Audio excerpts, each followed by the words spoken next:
righty. Okay. Welcome to the Discoverers podcast. I'm FreemanLaFleur, and with me today is Edmund Skanda Nichols. He's the co-founder of Sambazon, and he is a natural food entrepreneur extraordinaire. Welcome to the podcast, Skanda. Thank you. It's nice to be with you. Thanks. So you've had a really fascinating personal wellness journey through the health food industry, and they seem to be kind of intertwined a bit too. I could be wrong there, but I thought we would start with the origin story of Sambazon and then kind of chat how that led you down this greater personal wellness path that you've taken. Yeah. Let's see. It's easy for me to remember because it was entering the new millennia, 1999, 2000. That is the Y2, what they refer to it as, the end of the world. It was an apocalyptic thing. I found myself in Brazil. I was studying biology at the University of Colorado at the time. Was invited by a friend who had met a Brazilian girl to go and explore Brazil, and I was invited along to experience it too. And on that trip, I was introduced to acai, the purple Amazonian fruit, this antioxidant wonder fruit that we often eat like a smoothie in a bowl or as a smoothie, whatever.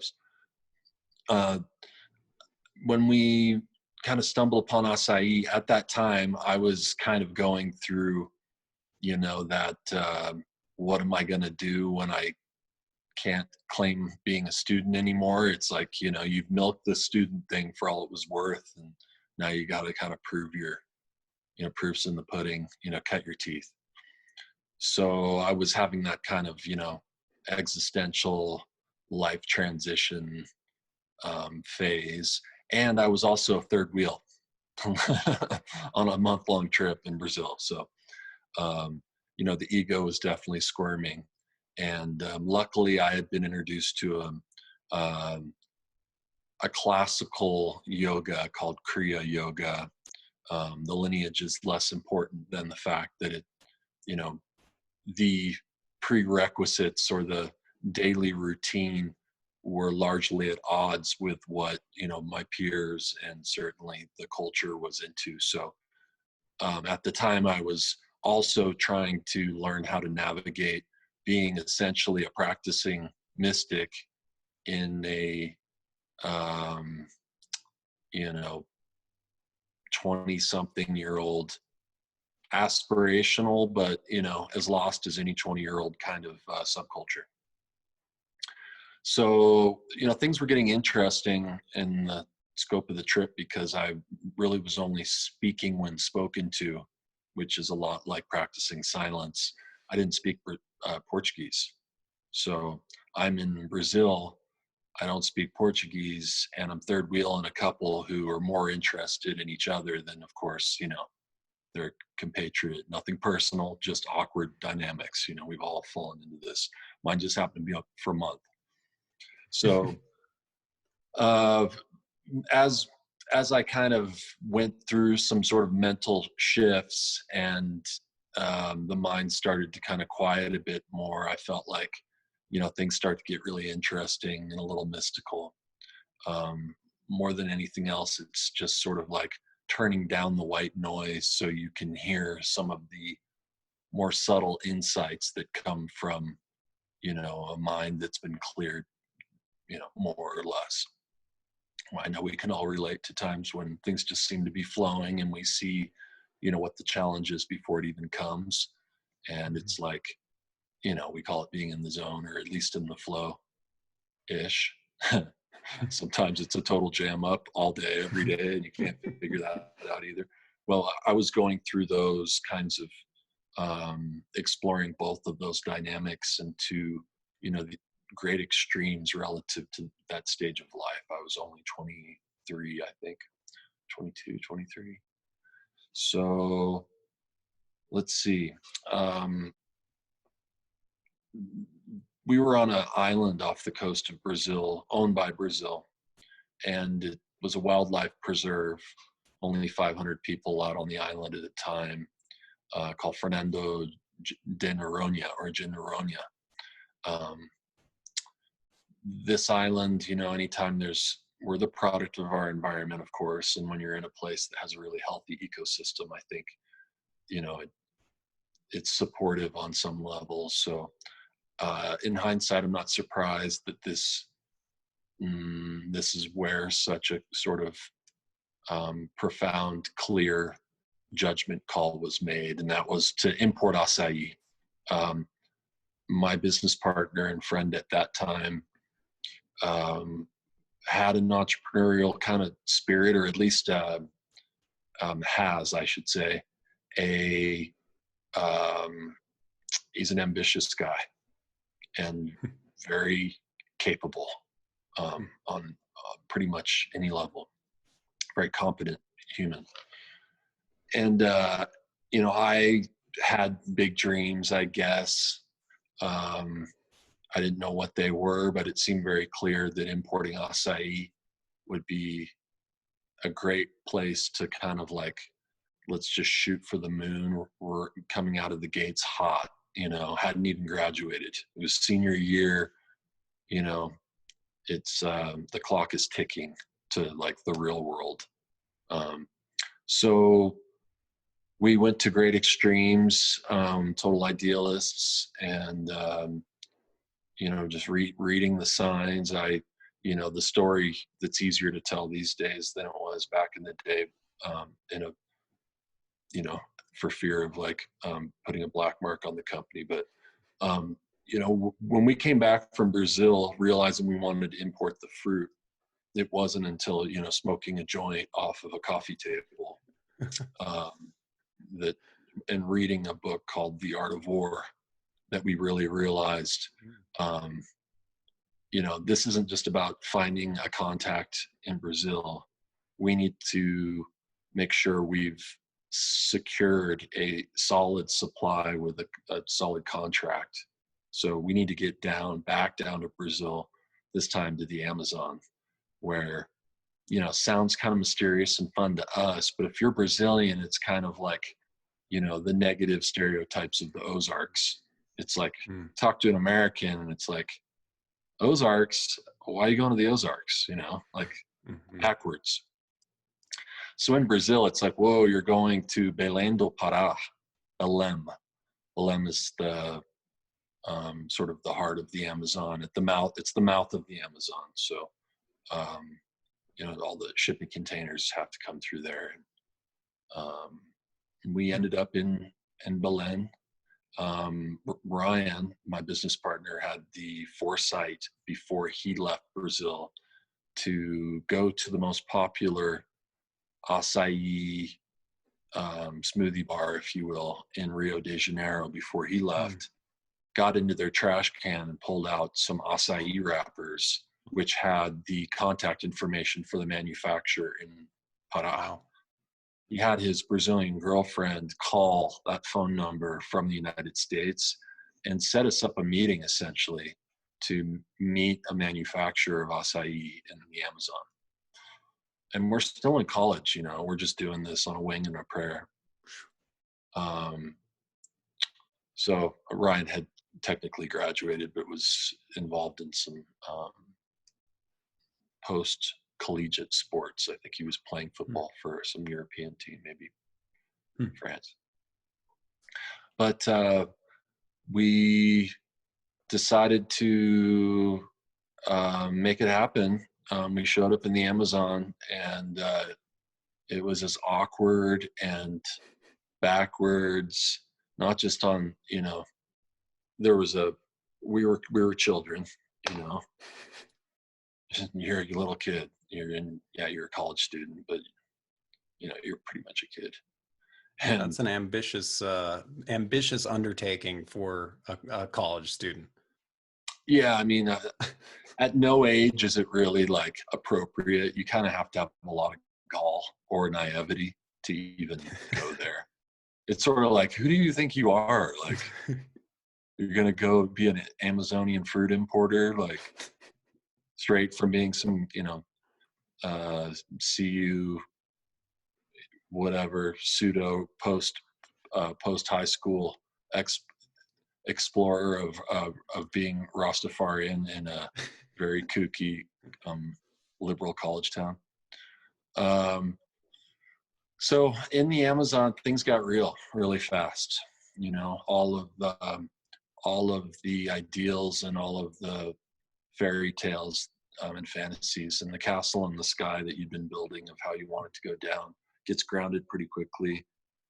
Things, like I said, were really awkward, but we were able to establish some really good relationships, good for their time in the timeline.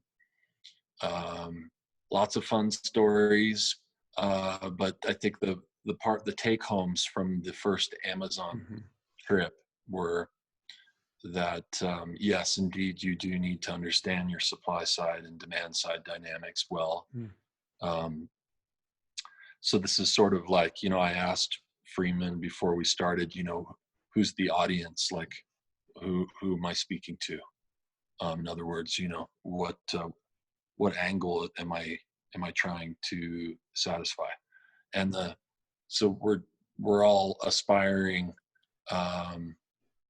entrepreneurs, but also creative brains and folks who are inclined to explore the roads less traveled a little bit, honor our own sort of internal wisdom, and take an approach that isn't straightforward.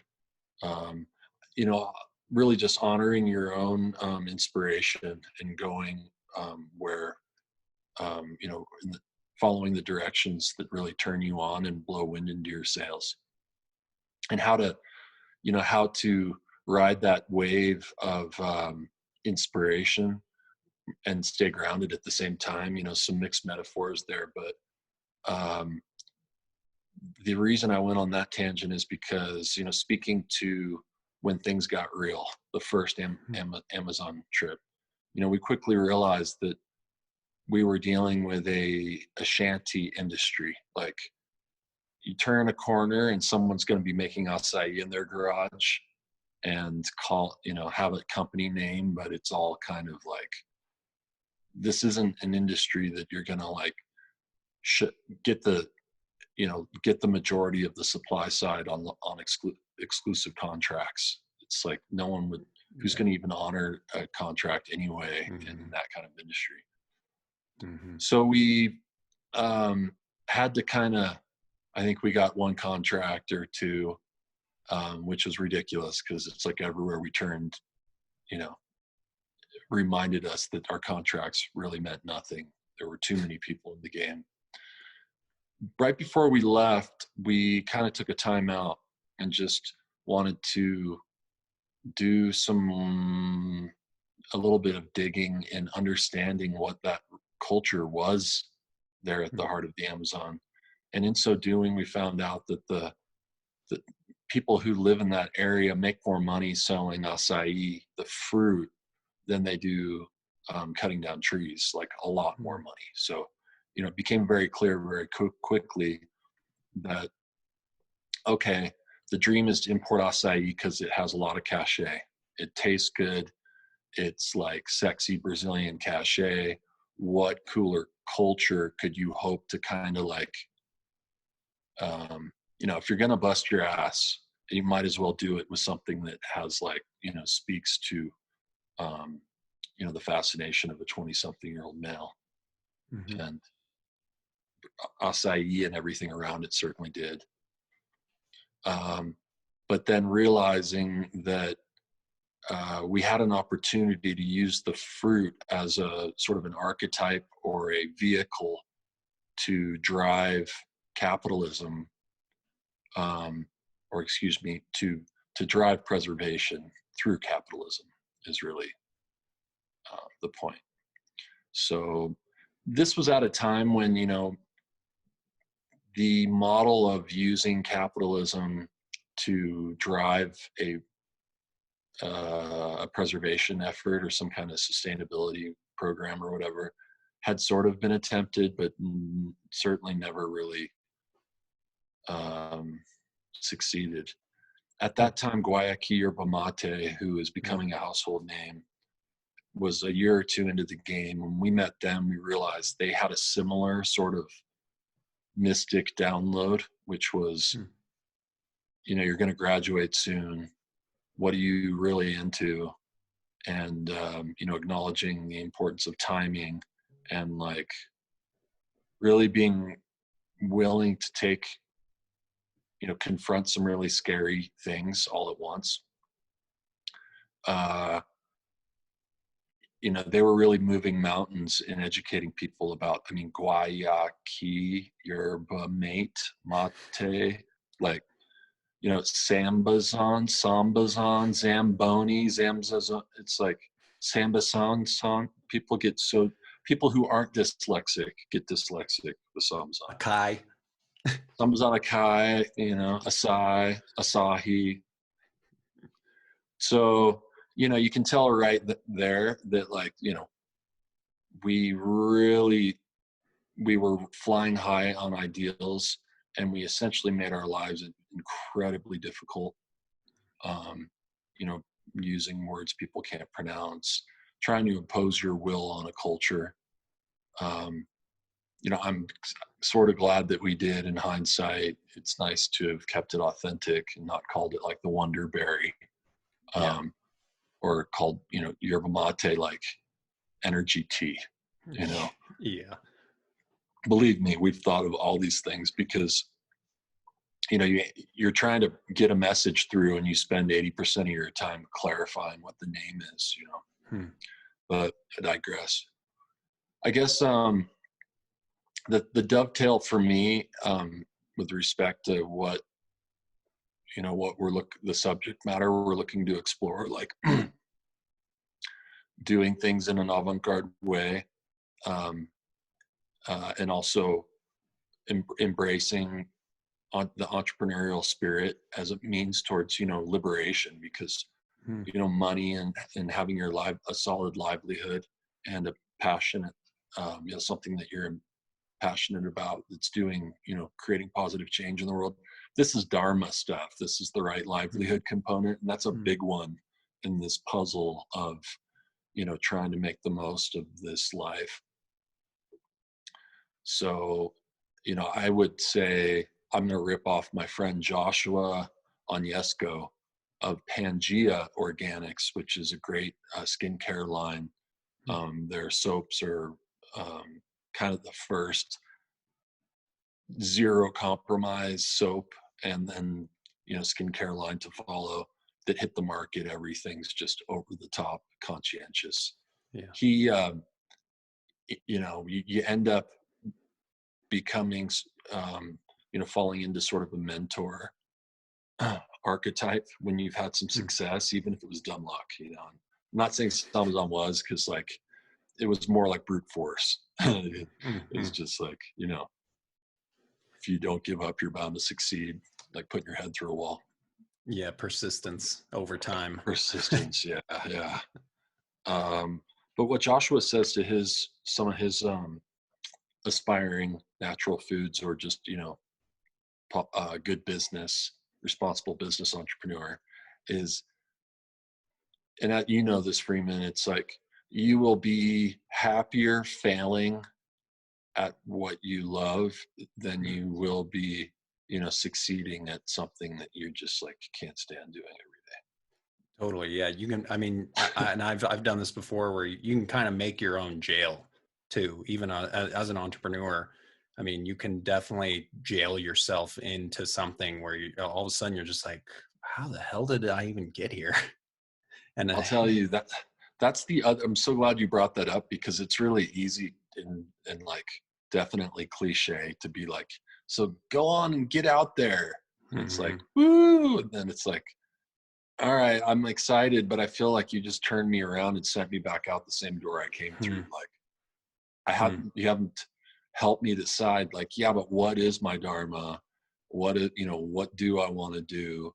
And how do I discern that from like, where's that magic place where it's like I'm being pragmatic, I'm satisfying a need, but I'm also like doing what I want to do. And, Mm-hmm. I am 30 grand in student loans and debt from a fine arts degree, but now I'm talking about making another chocolate bar. It's like, there is being responsible, comes into it, but, that is to say like, fulfilling your worldly duty. If you have, certainly if you have a kid or and you have a partner, or, the considerations and therefore like the compromises need to start happening from the top down with your priorities. But what you brought up, I'm really glad you did, because, and I realized this a lot more after having some success with Sambazon, and certainly more, I would say, the perception from others was that I was a very successful entrepreneur. I'm like, on paper, I'm doing really well, but I've been on paper doing really well for over a decade. And, what I'm saying is, you'll know, don't count your chickens before they've hatched to an extent on the financial component. Certainly with my life experience with the company, that's enrichment that can't be taken away. But the more success I've had, the more opportunities I've been given. And I remember talking to my dad early on about, how fascinating it is that like people who succeed and therefore are already like, prosperous in terms financially or in terms of opportunities, etc. The rich get richer. Nobody gets more gifts than a rich person. Nobody gets more opportunities than a successful person. Right? It's like, how unfair does that seem, right? That, yeah, like when you really need the opportunities, they're not there. When you really need the money, like it's like that, that joke of like going to get your first job and they're asking for someone with experience, and you're saying like, how am I going to get experience if you won't give me a chance to gain experience? I'm trapped in a feedback loop. How do you, so after I was offered all these opportunities to be, involved in other companies and stuff, I realized how easy it would be to get sucked into a 5 or 10-year commitment that seemed like it was a really cool idea after 2 beers and an inspiring conversation at a natural foods, pat yourself on the back party. We're changing the world, aren't we amazing? Yeah, man, that sounds great. We should totally do that. It's like, what did you just say? So there are tons of opportunities. I think having some fundamental business understanding, for instance, like if, Sambazon started with a frozen product line,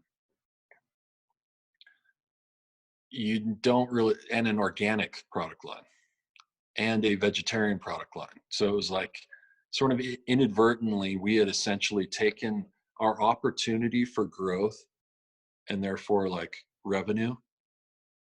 Every time it's like, oh, you're going to be a frozen food, because here's all the food. Here's the pie of how much money you can make out of the selling food. Frozen, okay. What else? Organic, okay. What else? Vegan. All right. So if you get 100% of this pie, this category, you can make $200 million. Are you going to get 100% of any niche? No, you're going to, unlikely. You're probably going to, especially if you're walking into a new niche, or excuse me, into an old niche, it's already satisfied by old players. So, if you got to think through the, it's much better to have a tiny sliver of a gigantic pie than it is to have a relatively small piece of a tiny pie. You know what I'm saying? Like you have a much better, that's why everybody, would rather go into, especially if you're an immigrant, you come and you're like, look, nothing cool about dry cleaning, nothing cool about donuts. I mean, donuts are kind of cool, but whatever. Pick your example of something that is kind of a pain in the ass job. It's low hanging fruit, but now all you got to do is know that your work ethic is going to outcompete the lazy people.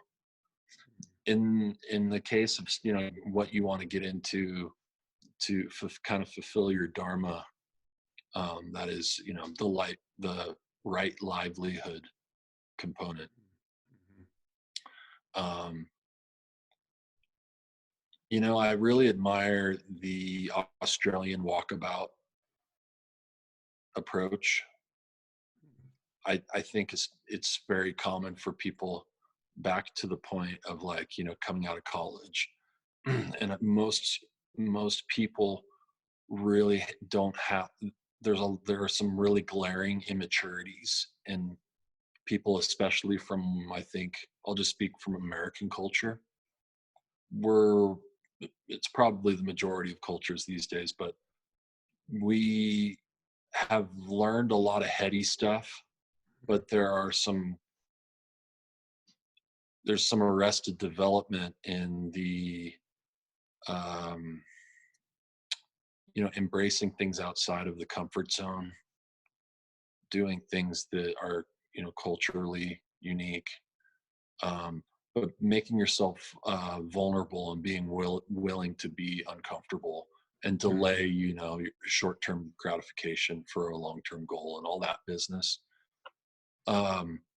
So I really like the idea. You know, my miniature walkabout was the trip to the Amazon, the trip to Brazil, and then the trips to the Amazon to solidify the business and all that. And trips that were like that, even if they were cool, you know, surf trips and motorcycle adventures and all that stuff, or, you know, trekking, pilgrimages to India, whatever it is. I think doing some big things that take you out of your comfort zone you're going to have the greatest chance of seeing what that dharma thing might be, like what the actual thing you're going to implement is to express your creative, you know, bring your magic into the world, your Yeah, product, those kind whatever of that is. getting out of the comfort zone, those kind of experiences seem to kind of they get the creativity and they just get the creative juices flowing. I feel like those kind of experiences, whether they're business related, the intention is business related or not, getting out of your comfort zone in general just adds to kind of your pool of creativity and inspiration. Yeah, breaking up the, you know, the travel component doesn't have to be even traveling far, but the reason that, you know, drugs are cool, especially in the beginning, is because they very quickly and effectively show us that there are far more ways to see the world than the one that we are used to seeing before we experience an altered state. You know, travel, I think, is probably, you know, arguably a healthier way to do it, certainly in the long run. I love But, that. you know, It's kind of getting in an altered state when you travel, especially to, I mean, the more foreign, the more altered the state is. absolutely. Yeah. And, you know, eventually, I think, you know, in the beginning, especially, it's important to actually just, we're the product of our environment. The wise person picks themselves environment which is most supportive to or their established goal. You know, like, I want to be successful and healthy. It's like, well, if you're not in a success or an environment currently that's supportive of those aspirations, then rather than trying to impose your will on an environment which is already sort of programmed to sabotage your goals, the smart person just goes somewhere where everybody has a similar aspiration or the environment is well suited for that. So my point is, in the beginning, I think it's be really important for folks to, entertain the idea. In fact, this fella, Joshua, who I'm going to blow up again, Joshua from Pangea, he dropped out of school when he was like a freshman in high school and just hitchhiked. And, he would do kind of the model, although I learned this from your sister, and that is sort of the 3-month model. Try out an occupation for 3 months and give it your best. And then, even if you like it, try something else. I really like the idea of it's a bummer in many ways that it works this way, and yet it just does. And that is like the real secret to prosperity and like a rich life is to make a list of everything that like makes you uncomfortable or you're afraid of, for whatever reason you have an aversion to, and like dig deep, like what are the things you really just do not want to do. I'm not talking about the unhealthy ones. I'm talking about the ones that that it would be smart for you to do, and you just have this like huge energetic block. And then go through that list from the top down. Like start with the scariest thing first, and it's like 100% money back guarantee. You will immediately, it'll be like flipping a switch, and you'll be like, well, what was I doing with my life? That sucked, and yet like it wasn't as bad as I imagined, and I'm back on the prosperity train. Like, when did I fall off? I forgot. It's been like decades. But the important thing is like all you got to do is set yourself up for a scenario like that can make all of your aspirations like realistic. Because that's, there's a part of us, I think, that's deeper than the subconscious, that is sort of like keeping score. And it's sort of like, it knows deep down that even though you're doing all these positive affirmations and you're trying to be your own cheerleader, your actions just are not making the cut. Like deep down that all the positive affirmation in the world, like you bit off more than you could chew. And if you could employ more discipline, maybe, but you're not there yet. So you actually have this underlying sense of discouragement. And, the gnarly thing is like, it's actually appropriate. Like, that's just telling you the truth. And that's easy to like, well, how do I distinguish that from negative self-talk, limiting? And it's like, this is why everybody teaches, the importance of meditation and the importance and like all the cheesy stuff that we were taught from our parents, like don't do drugs and stay in school and whatever.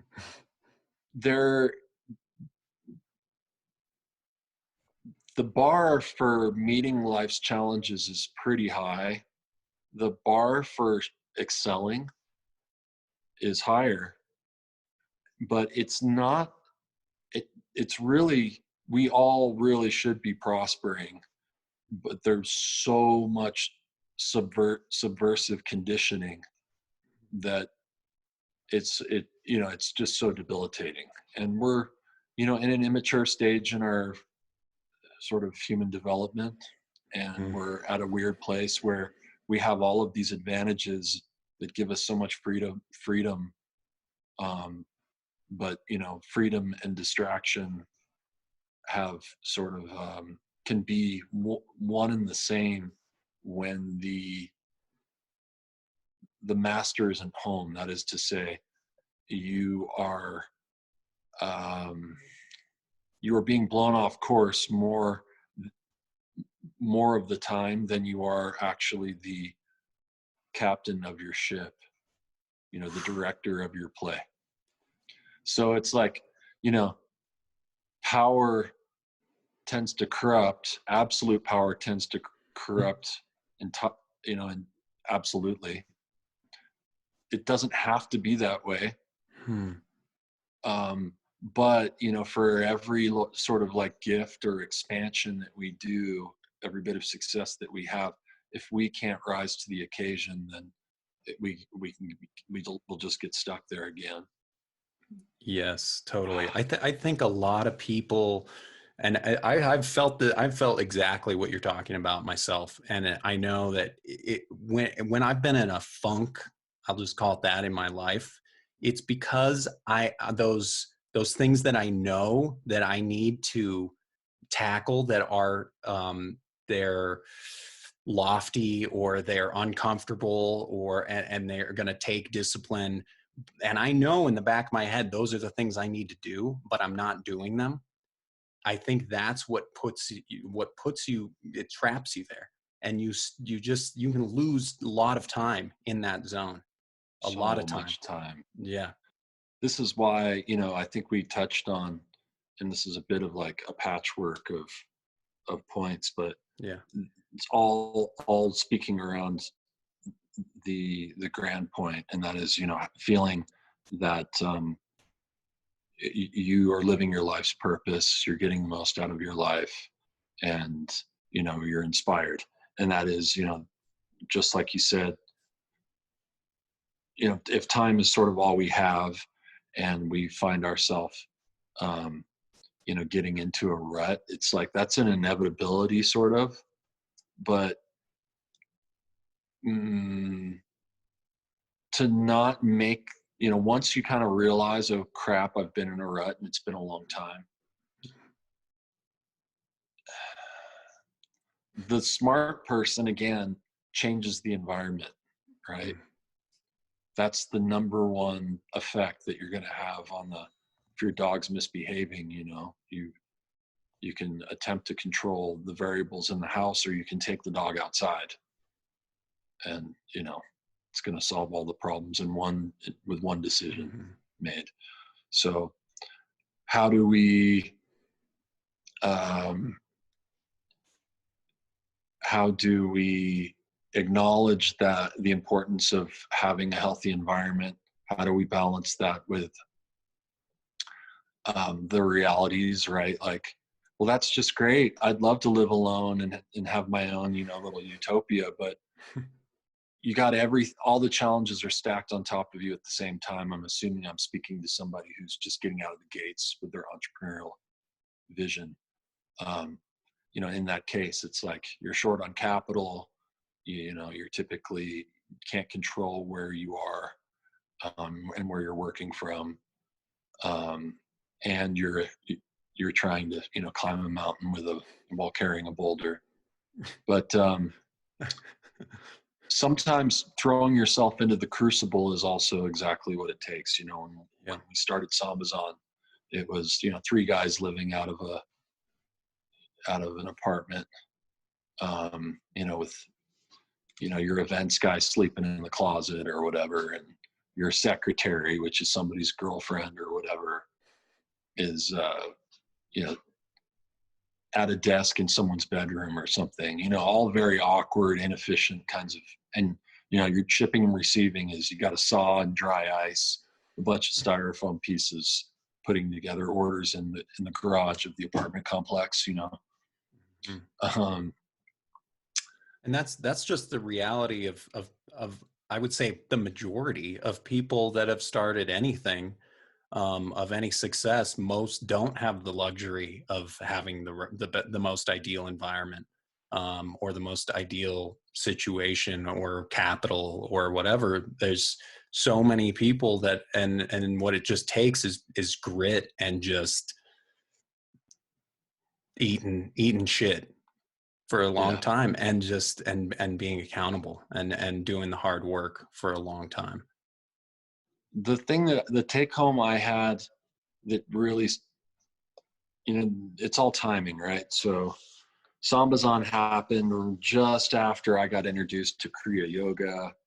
And the main take home before you get into any like actual yoga techniques is sort of the broad philosophy, and that is, we're dreaming with our eyes open. So the way that you see the world is, it's more honest to say that has more filters running over your perspective. Like your perception is pure until you throw onto it your whole elementary school education, your family, your society, all of these filters that are, essentially causing this dreaming with your eyes open. Like what you're seeing is so conditioned. And this is all of us, and it's not all bad. It's like you need the ego, you need the conditioning to an extent to have some scaffolding and framework to be functional, pragmatic and functional. But to the importance of being able to put yourself in a scenario where the perception is refining, you're maturing quickly. So you speak to anytime you're where I'm going with all of this is the saying that I learned from the man who taught me yoga in the very first intensive I did with him was the amount of discipline in your life is actually directly proportional to your happiness in the long run. Bingo. And yeah. In Hinduism and yoga, they talk about the goal being liberation or moksha, like freedom, ultimate freedom.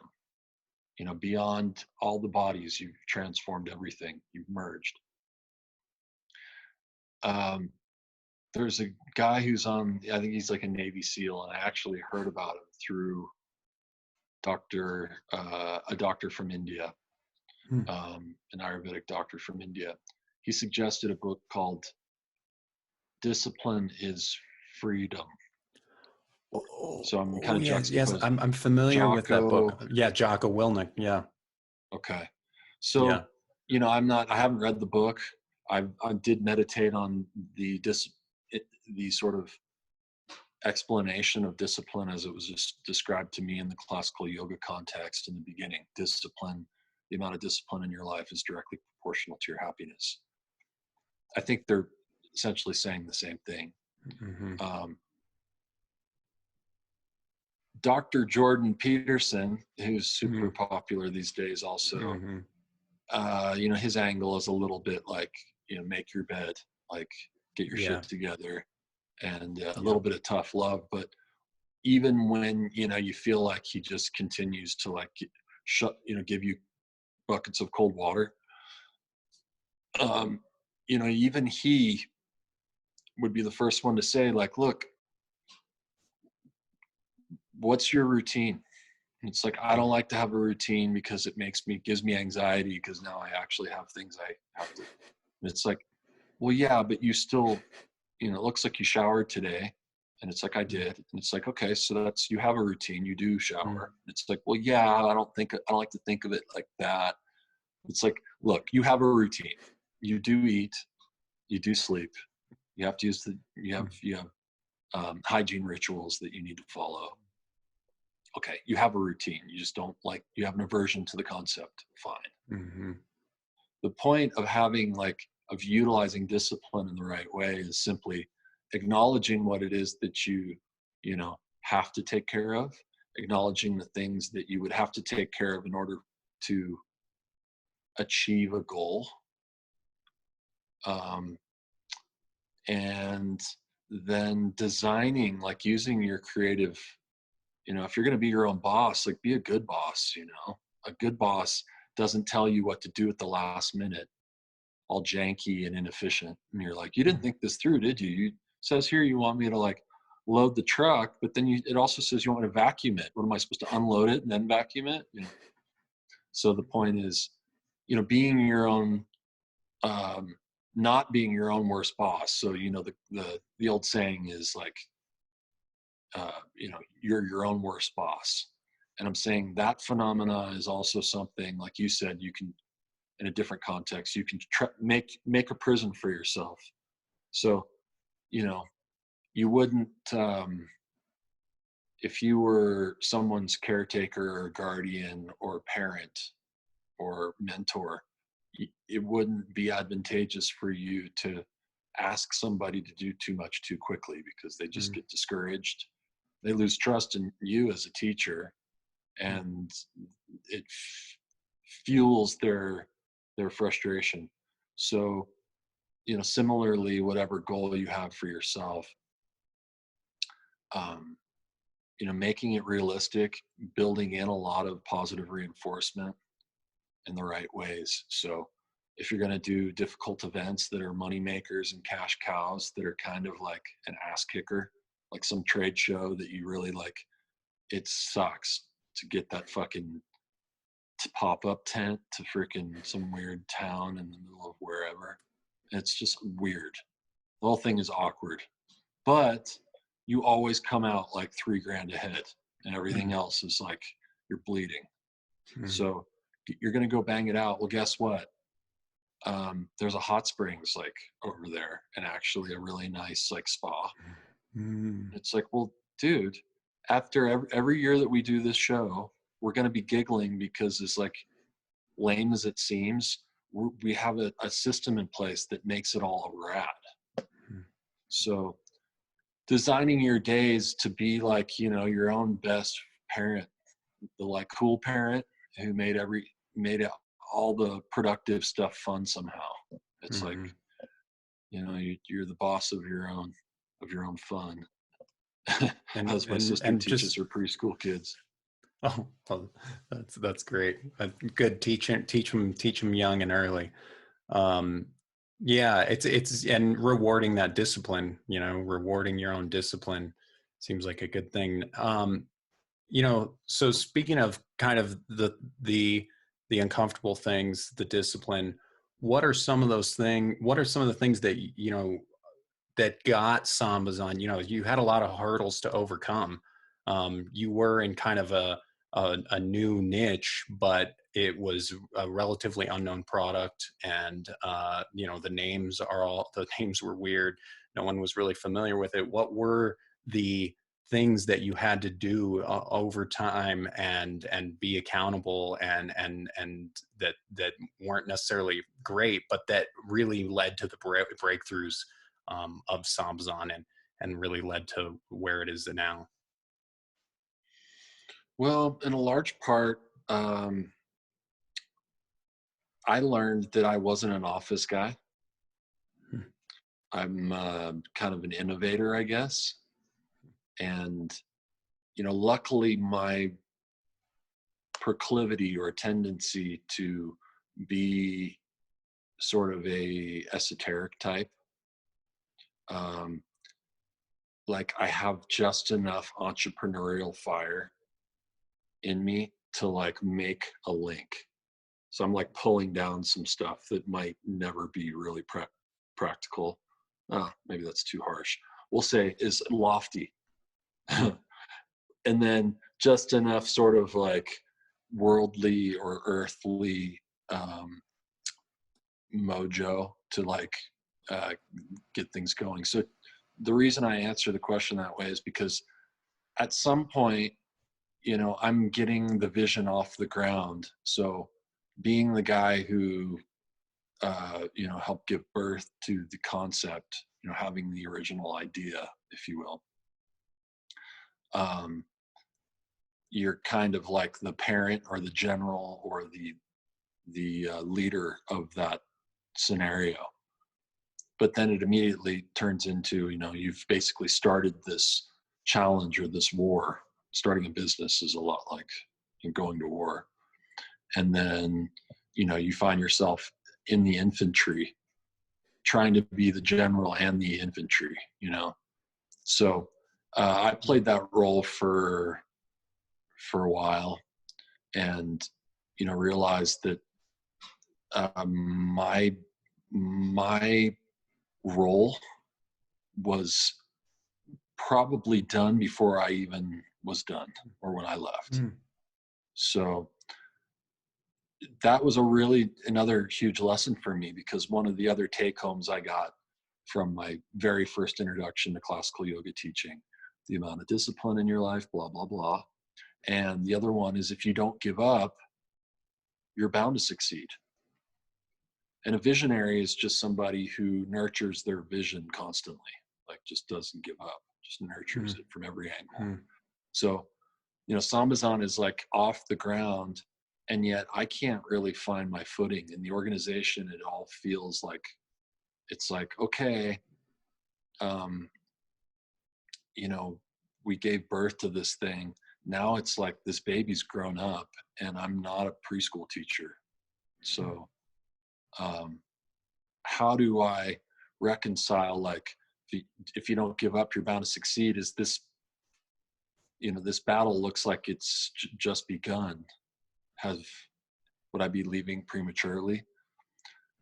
So, I mean, these are the kinds of huge lessons that, like, you know, having the discernment and having the confidence in your own discernment to be able to make these big decisions with a degree of ease and gracefulness, is either going to be earned through a lot of direct experience over time, like having learned the hard way, etc., or through a lot of sort of right living, the emotional maturity. You know, these days there's a lot of talk of like, look at Elon Musk's EQ, you know, like, not only does he have a big IQ, but he even has a big EQ. Look at how he phrased the following retort on, you know, Twitter, that kind of thing. So, you know, I joke, but those are the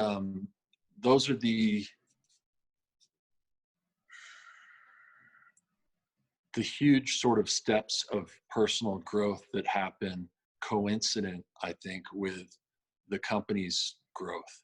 So that was me dovetailing it back into your real question, which is like, you know, at what point did Sambazon really start to get some traction and make some forward momentum? Yeah, and what did that? Yeah, and kind of what were some of those things that it really took doing that maybe were uncomfortable, or, you know, weren't necessarily what you enjoyed doing? Was it lots of demos? Was it, you know, what were the things that really led to finally kind of getting traction and really and actually getting paycheck? Yeah, well, in the beginning it was a lot more of sort of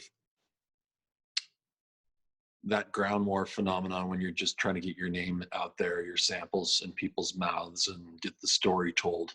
So that is a lot more sort of brute force. You know, you reach a point within a year or two, we had some income coming in. You know, we all paid ourselves basically just enough to be able to live, really just enough to be able to keep the business functioning, because your life is your business at that point. You know, it was just all one and the same. The real money, the real revenue, the real growth was occurring as we started to create relationships with chains, or, you know, store owners who had many stores, and that includes our introduction or our entrance into the grocery market. So up until, you know, we were in natural food stores, we were selling our product to cafes and coffee shops and smoothie bars and frozen yogurt places, anyone who had a blender, trying to teach them how to make an acai bowl. Then it was, you know, selling to chains like smoothie chains, kind of like your smaller Jamba Juices of the world. And then into grocery stores, actually selling a retail product. You know, the 4 smoothie packs took us forever to, what do we call these freaking ice cube pulp bricks, like smoothie pack. So those were, you know, within like 3-4 years, I think we were considering ourselves on the, you know, like successful. We were still kind of like living in the apartments and that sort of thing, working out of, you know, we did have a corporate office, but uh, in its infancy, still kind of flailing a bit. But, you know, we were profitable a couple years in. The reason I say it that way is because it's like, you know, you're profitable technically, but you're leveraging any income to go is, you know, get as much capital as you can, grow as fast as you can, was sort of the model that we were on, the path we were on. So, you know, we're 20 years old as of 420, just a few days ago.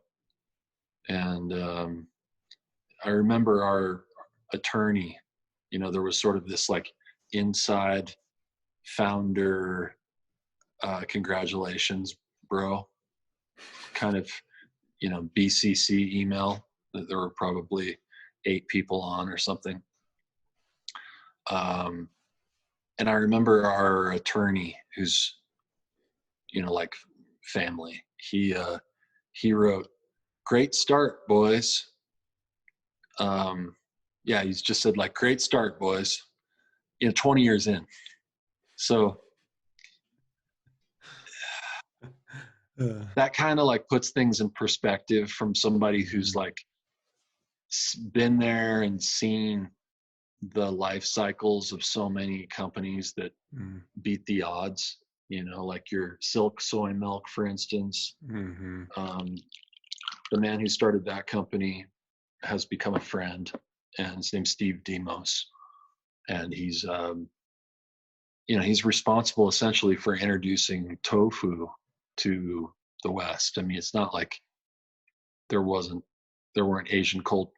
people of Asian descent who were eating tofu from their Chinese grocery at home, but he's the one who figured out how to make soy something that is consumed by Westerners daily, you know, in volume through silk, milk, change one letter, even though it was shelf stable in the Tetra Pak. Americans don't drink out of Tetra Paks. They drink out of cartons. So he took it out of this easier package, the shelf stable brick. That's technically easier to store. It's technically less perishable. It has a lot of advantages, but guess what? No Americans want to buy it because it's in a funny box. He took it out of that one, put it in a box that needed to be refrigerated, so it made his life harder, and put it next to the milk, change one letter, milk becomes silk, soy milk. And next thing you know, he's buying 25% of the world's soy supply. He, where I was going with that is our attorney, and guys like Steve Demos. You know, Steve said, you know, he went from sitting in a cave contemplating what he was going to do with his life, meditating on his dreadlocks, in 1960 something, to, you know, 1990, or I don't know when it was, but finally the silk soy milk gets on the counter after he tried to sell, you know, soy hot dogs and soy ice cream and soy everything over the course of 20, 30 years. And still that hippie guy with the company, no one can figure out why it still exists. So he was basically failing-ish for almost 30 years. Wow. And next thing you know, do you remember Farm Aid? You're too young for it. Farm Aid was basically like, you know, help the farmers, and all the rock stars at the time. I think it was probably like Bono of U2 and whoever was hot back then. He organized, you know, all the biggest celebrities to do a fundraising campaign for America's farmers. And so he basically went from, you know, failing hippie entrepreneur of 20, 30 years to the first guy to cash out of the natural foods industry with, you know, hundreds of millions. These guys would be the first ones to tell you, you know, like another yogaism, you know, the quality which most separates those who, you know, succeed in the long run from those who don't is probably patience. Mm. So, and that's delaying your gratification and keeping your eye on the prize and detaching from the results of your actions, and all these things are so paradoxical to the way that we're wired as human beings. But Yeah. to calibrate appropriately to these kinds of paradoxes, to go against the way that you're wired as, a human, our inner child, wants it, and it wants it now. And if it can't have it now, it wants to pout. And I don't want it then, or whatever. All these immaturities are, these are the qualities I think that we are really being, especially in the time of this COVID thing, we're having a great opportunity to reflect on, like, what does it mean to be a grown-up? What does it mean to succeed outside of a religious dogma, outside of like any self-help kind of perspective? Just, back to the basics, like, what we are all in this together. What is sort of like our baseline responsibility to ourselves and to our society? And it's the old chestnut that, like, if you want to change the world, change yourself, be the change you want to be in the world, and all that business. I mean, nobody likes a proselytizer, somebody who's telling you what to do, really. Because it's like, dude, I don't know what you do behind closed doors when you're telling me to whatever. Like, why don't you work on your own shit, buddy? I'll work on mine. And I like that. Yeah, I like that. So, that's where that discipline component comes in. So, there's clearly a lot of, you clearly have a lot of yogic philosophy driving kind of your thought process. And we haven't really touched too much on why that is, or kind of how that came to be. So you want to talk a little bit about how yoga became such a big part of your life, and where that took you, and how that has manifested itself kind of post Sambazon too. Yeah. So when I was a kid, my mom had some kind of spiritual epiphany, and I wasn't raised religious with a capital R. We would go to church and put on a clip-on tie and whatever. But, I always saw it as just kind of like, this is unfair time to be taking out of my weekend. It's just kind of a pain in the butt, and a little bit of a commute for us. We were out in the boonies, but my mom had some kind of spiritual epiphany and got into metaphysics, and asked me if I wanted to continue going to Sunday school or stay home with her and learn about Eastern philosophy and metaphysics. As a kid, it's like, do you want to put on the clip-on tie and commute, or do you want to stay home with mom and like try to read each other's minds under a copper pyramid? So you can guess which one I chose. She had a book called Autobiography of a Yogi by Paramahansa Yogananda. At the time, I couldn't even, probably pronounce all of that. And I certainly couldn't have digested the book. I was too young. But I remember the striking sort of orange imagery of sort of a asexual looking, long-haired, chubby faced, but glowing eyed saint, So I got into college and somebody gave me the book, as if to say, wait till you read this. And I saw it and I was like, I know this book somehow. And I was like, where do I know this book from? So I read the book, and it was sort of like, I jumped into the deep end with both feet. It spoke to me, and I found a teacher of that tradition from a slightly different branch of the tree. He wasn't directly from the organization which Yogananda taught, but apparently it came from the same fountainhead or founder. So I learned essentially a very balanced way to address the needs of the body and the emotions and the mind and all of the sort of need for us to experience devotion or having some kind of love that we pour out to something. So I kind of went a little heavy-handed with that and made a lot of progress, I think. And by heavy-handed, what do you mean? Yeah, kind of Heavy-handed go in into that, that a like, little bit. a lot of intensity. So when I heard the teacher say day one, the amount of discipline in your life is directly proportional to your happiness, my analytical brain was like, even I can do that math. All right, then I'll just be insanely disciplined. I'd love to be insanely happy, so I'll be insanely right, which is not exactly consistent with the other lessons of all spiritual traditions, which is like moderation and like, okay, you know, there's like aspiration and then there's like fanaticism, you know, and it's like any good thing, you know, you can drink too much water, you know, that kind of thing.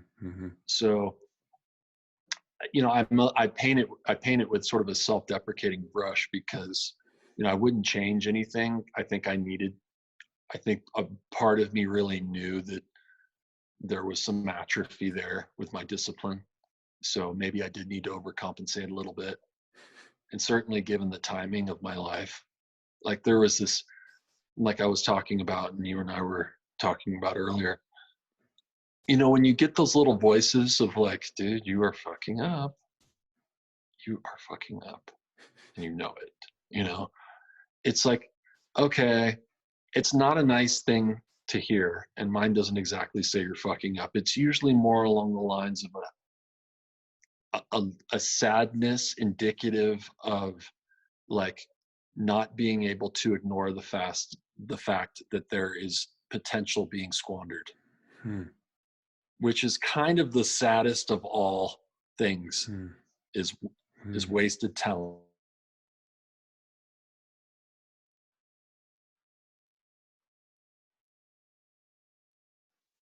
Is when we know that we're just not fulfilling our potential. It's like if there's a loathing or some kind of like deep melancholy that just doesn't seem to go away, it's like that's the driver, you know, that's the driver for us to continue to strive and reach a point where we're getting a lot of positive feedback from life rather than, you know, having to deal with the heaviness. So to this point, yoga provided a really good framework for how to, like, okay, discipline, but like, what does that mean? I'm like, should I do aerobics and, you know, flashcards? Like, what does that mean? And it's like, well, first you know, it brings you to the understanding that like, first you have to know what you want. So, you know, these are the kinds of things that refined spiritual traditions like yoga do so well, because the human condition really fundamentally hasn't changed in a long time.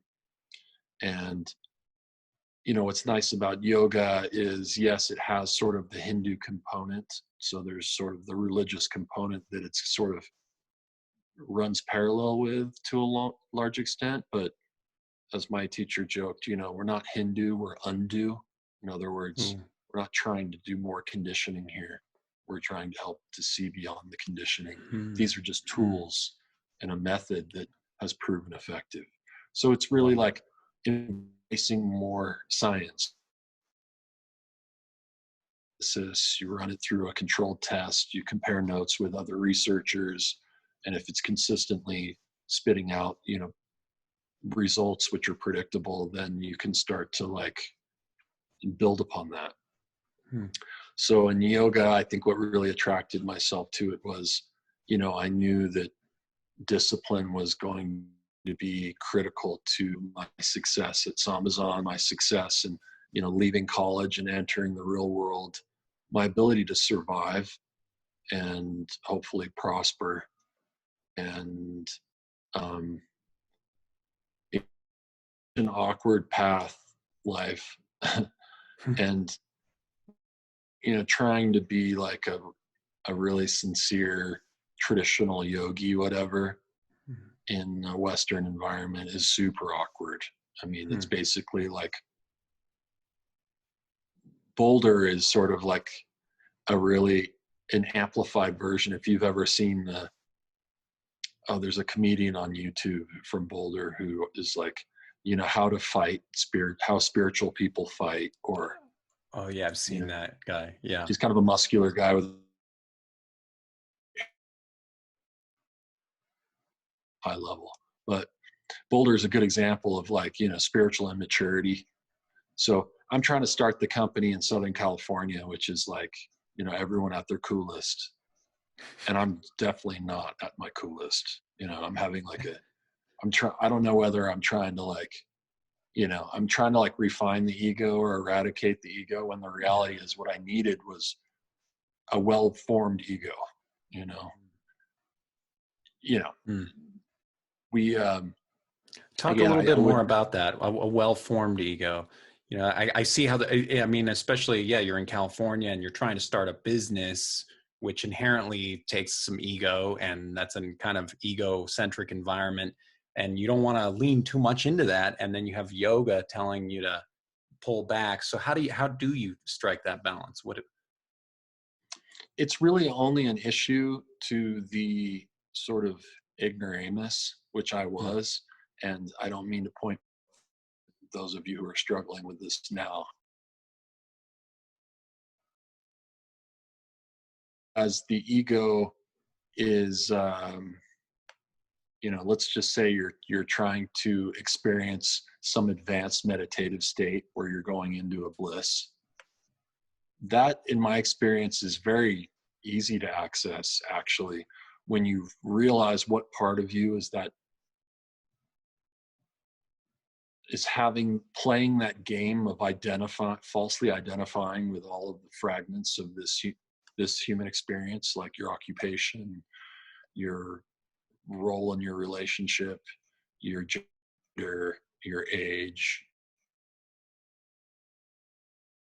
So when you detach from all your identification, you can go into a beautiful altered state pretty quickly.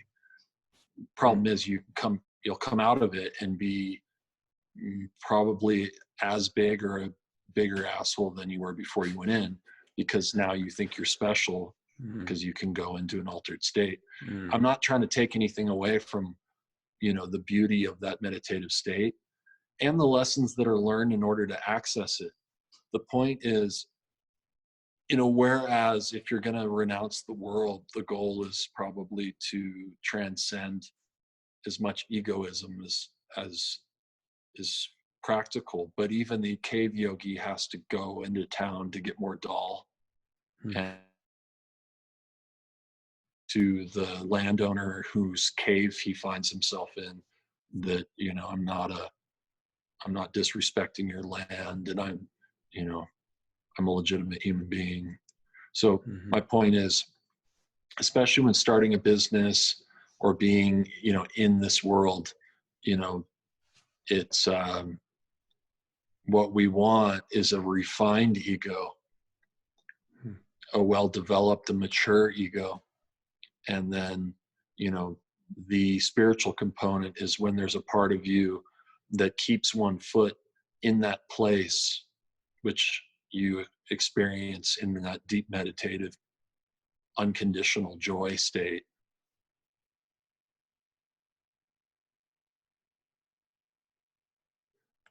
In the early stages, especially, the ego does a weird thing that's pretty predictable, actually. And it's usually wanting everyone to know how spiritual you are. So I see that all the time.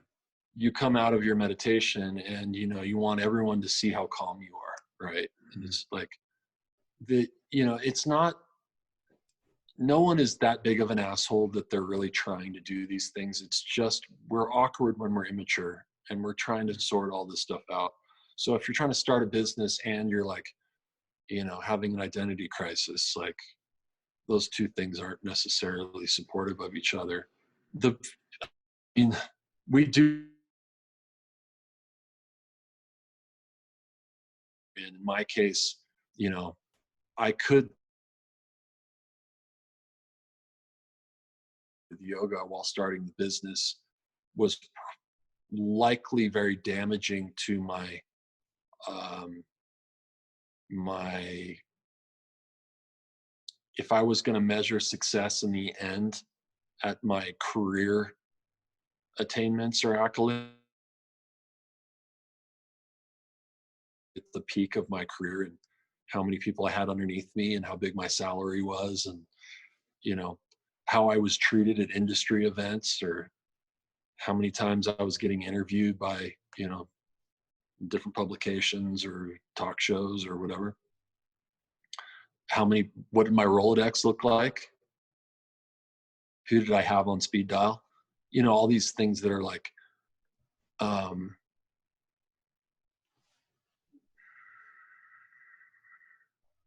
they are life enriching, if even, momentarily.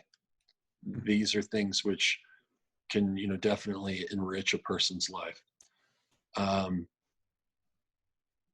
You will inevitably learn the limitations of those too, right? At some point, you got a huge Rolodex, and like just trying to maintain relationships that really don't go too deep is exhausting. And half these people, when you needed them, you called them and they didn't answer. Mm. The big lessons never end, Mm.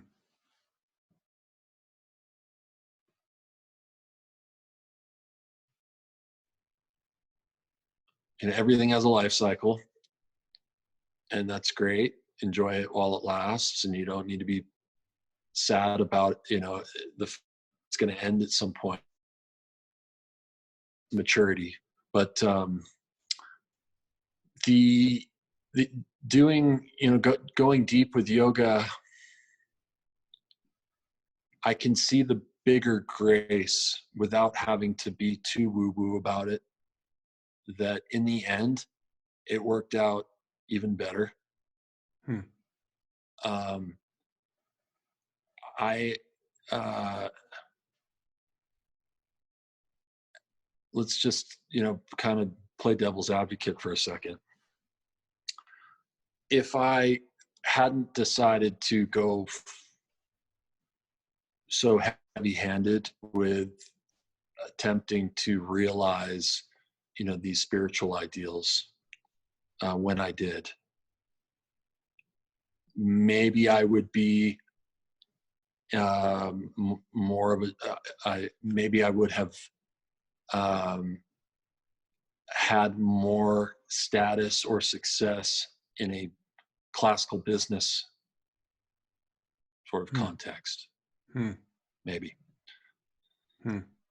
I got deep enough into it to see what that feels, tastes, smells like.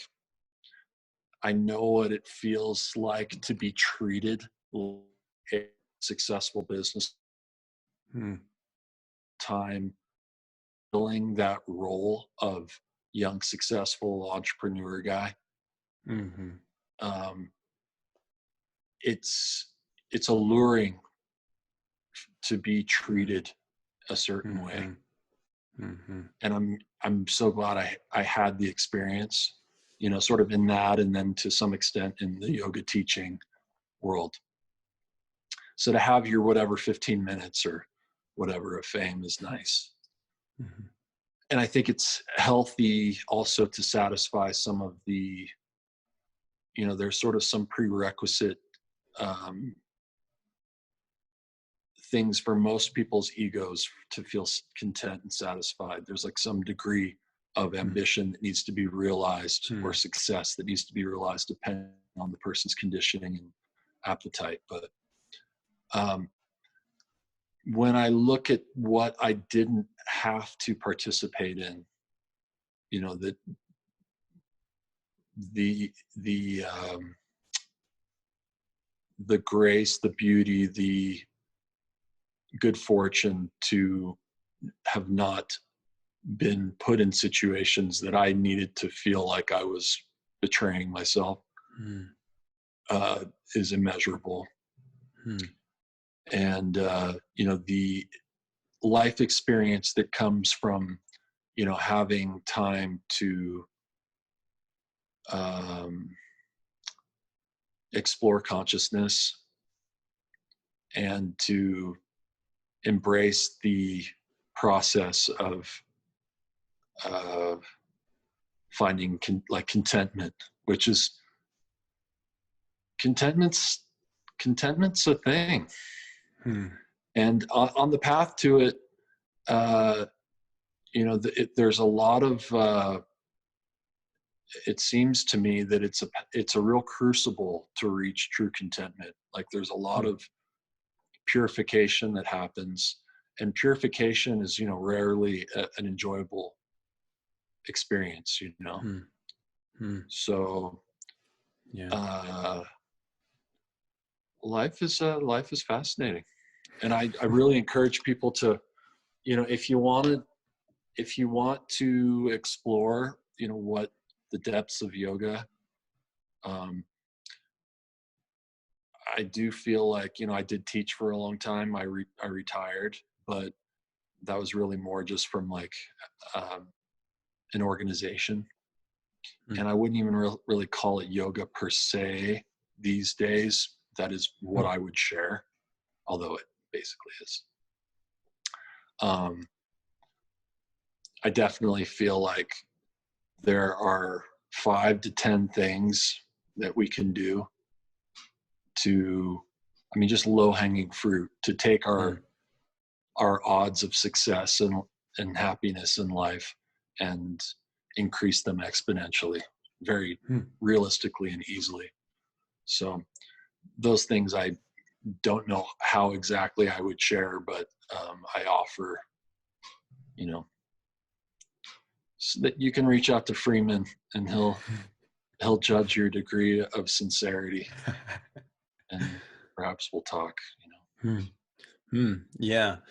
Well, there's a lot to life, and there's a lot to, these are big questions. These are, the biggest questions in life. How can I find contentment, and how can I be, happy with my choices, and how can I be successful and also not just consumed by the pursuit of success?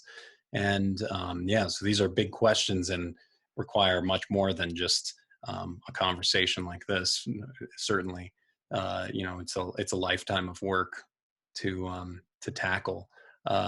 But what would you say? A lot of people are sitting at home right now, kind of thinking about their life, thinking about what they do, who they are, who they surround themselves with. What are some just the practical things you think everybody can be doing, whether it's having a healthy routine, or what are some practical things you think we can do to not only try to cope with all of the changes and the kind of onslaught of just strangeness of this current time, but also how to find success and help us answer some of those questions about where we should be headed? Yeah, the first thing that goes through my mind is a laundry list of self-help kind of stuff. Yeah. And I would absolutely, whereas I don't think I'll do that, I will throw out the first one, which could be getting your rhythms right. In Ayurveda, which I love to reference because it's just been around forever and it hasn't changed. Like it works. Even if you've been a night owl your whole life, it only takes one lunar rhythm, like 1 month, one whole rotation of the moon, to fix even the worst sleep habits with a little bit of discipline. Maybe a lot of discipline. I was a night owl my whole life. Thing is, like, that's going to change everything more than anything else. And if you did all the other stuff underneath it and didn't fix your sleep patterns, chances are those aren't really going to work the way they should, and you'll get discouraged, and then you'll want to throw the baby out with the bathwater. The number one thing is get your sleep right. Early bird really does get the worm, and they don't talk about what happens to the bird who's late and doesn't get the worm. That bird dies. Wow. Wow. I never have heard anybody talk about the worm that doesn't get, or the bird that doesn't get the worm. Yeah. It dies. That's what happens. Yeah. No, well, I mean, that makes a lot of sense. I mean, it's, you know, without getting a full night's rest, you can't have the discipline the following day to get done what needs to be done, or the focus, or the discipline or the focus, and to have a routine, even to have a routine that can keep you healthy and operating at an optimal pace. And if you're finding that you're just losing that battle at attempting to correct your sleep, there is a backup plan, but it's the other one that you've been avoiding this whole time. And that's learning how to cook properly. Most people aren't able to sleep right because there's a weird thing happening. They're both exhausted and anxious at the same time, and have been for a long ass time, basically surviving on adrenaline and living a fight or flight life, breathing through their mouth, the whole sympathetic nervous system most of the time. So learning how to cook so that you can feel grounded and satisfied, you know, eating a really nice, well-balanced cooked meal. And before you talk about, you know, what kind of food, it's like just real legit food, any kind. Like for now, like eventually maybe Ayurveda. Just cook something. But yeah, like if it's, you got a piece of chicken and broccoli and potatoes, like salt, pepper, butter, but do it. And, you know, get that right. Now your sleep starts to get right. Now you start to feel a little bit better. You're a little less like feeling like you want to check out all the time with different kinds of intoxicants, which really the big harm of intoxicating, again, is that you're not really sleeping. You're passed out, but you're not really sleeping. And then you don't have the bandwidth to execute your dreams. Then you get discouraged, and it just keeps going down. Yeah. Vicious cycle. Yeah. So getting your sleep right. But I would say, you know, I said I wouldn't do the long laundry list, and there's, you know, 2 of them, but we all know, like, it's less about whether it's yoga or lifting weights as your exercise or jogging, or, you know, whether you're into veganism or into paleo or whatever. But you know what we mean when we say it, living a healthy, balanced lifestyle. Exercise, fresh air, sunlight, good sleep, you know, work, and solid meals, and blah, blah, blah. Simple stuff. I would say to cope with this time, you know, people are pretty good at coping. I'm guessing you've got your favorite comfort foods and your favorite thing to binge watch. Not really worried too much about people. More like, how do we thrive? But the challenge I would suggest, and this is for people who have been, you know, on the path of meditating for a while, you know, they understand this, and there are lots of ways to meditate, but I would encourage, whether you want to take a long hot oil bath, or you actually do like formal meditation where you feel pretty comfortable seated, and, you know, you're not distracted by physical discomfort, which is, let's be honest, 98% of people, even yoga people, can't sit for more than 15 minutes without something hurting. Do whatever you got to do. But, you know, even if you're just going to like look up at the sky, do an experiment. And this experiment is called, like, it's a letting go experiment. And just for however long, 15 minutes, 20 minutes, if you have more time, that's fine. Better to stay committed to this and bring yourself back every time you start to space out, and commit to executing with skill and bringing yourself back to the task at hand, that is letting go, for 15 minutes successfully, then kind of in and out of it and doing it half-assed for 2 hours ish. But did you really do it? You don't really know. My point is this: be curious and be willing to let go of even your attachment to living itself. Like, just, you're not going to die, but be willing to die. Go into it, letting go and exploring. Be courageous and curious, and just let go of everything. Any thought that comes in, don't give it a second thought. You don't have to chase it away. You don't have to even acknowledge it. Just let it come, let it go, whatever it is. As you start to see these stories about, who you think you are come up, let go of that too. Like, imagine, what if you were like, you just got the news and your consciousness is going to be removed from this body and put into a new one tomorrow? Heads up. Like, who are you really? What are we really, like, beyond all of the things we experience? And I'm not asking to go into a philosophical, like, heady intellectual place. It's actually like, whatever comes up, let it go, and do that as deeply and sincerely as you can for as long as you can, and have fun with it. Like I said, even letting go to the need to live. Wow. This is, I'm not trying to make it a morbid exercise, but it should be a very profound one, which sort of people talk about, I lost myself, or, I needed to find myself. To me, this is how you find yourself most quickly. And that is by letting go of all that you're not. So egoism is the habit of identifying with everything that you're not. So we have this tendency to just, like, identify with even our thought forms. Like, we take ownership over everything, when the reality is, like, what you are is more along the lines of the thing which witnesses all of the fluctuations, all of the phenomena,